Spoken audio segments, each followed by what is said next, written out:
सत्य भगवान बहुत निरा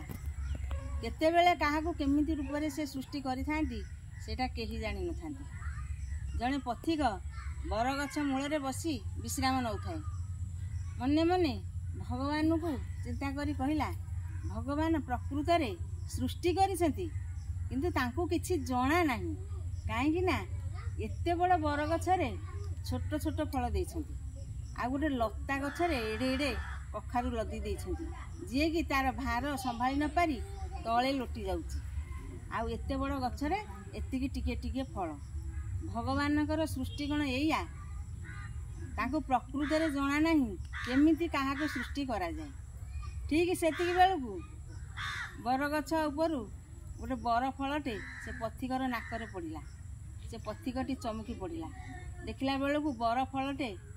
ता नाकरे पड़ी तले पड़िला सेठी से प्रभु को मुंडिया मारला हे भगवान सत्तरे तम सृष्टि बड़ आश्चर्य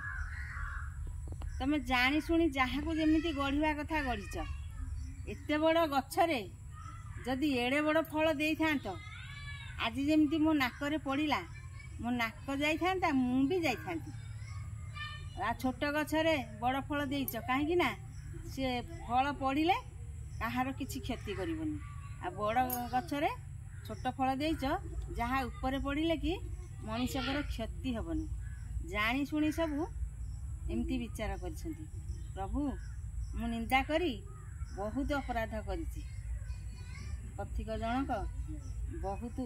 विनम्र भाव सेठारु उठिकी गले। जय जगन्नाथ।